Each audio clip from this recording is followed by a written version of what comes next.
Good morning বন্ধুরা, তোমরা সবাই কেমন আছো? আশা করি ভালো আছো। আমিও খুব ভালো আছি।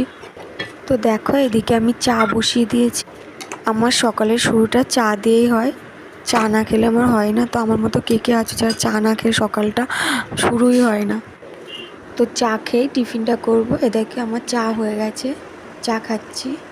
চা খেয়ে সকালের টিফিনে হাত দেবো। তো এদিকে আমি মটর সিদ্ধ করতে দিয়েছি। এদিকে আদা, রসুন, পেঁয়াজ, টমেটো, গরম মশলা, জিরে, লঙ্কা এগুলো কেটে রেখেছি। এবার এটা পেস্ট করব।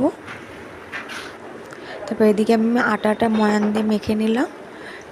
এদিকে আমার মটরটা সিদ্ধ হয়ে গেছে। তো কড়াইতে তেল দিলাম, জিরে ফোড়ন দিলাম, শুকনো লঙ্কা দিলাম।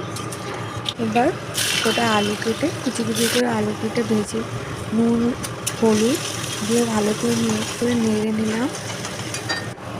তো এবার ওই পেস্টটা দিয়ে ভালো করে আলুটাকে কষিয়ে নেব। ভালো করে কষা হয়ে গেলে একটু চিনি দিন মুখের স্বাদ মতো, তারপরে মটরটা ঢেলে দিলাম। এটাই দেখো এদিকে হয়ে গেছে। এদিকে দেখো আমি লুচিটা শুরু করে দিই। দেখো লুচিটা কি সুন্দর ফুলেছে। তো আজকে খাবার এই লুচি আর ঘুগনি। তোমাদের কার কার ভালো লাগে খেতে জানিও, লুচি আর ঘুগনি। Tata, bye by.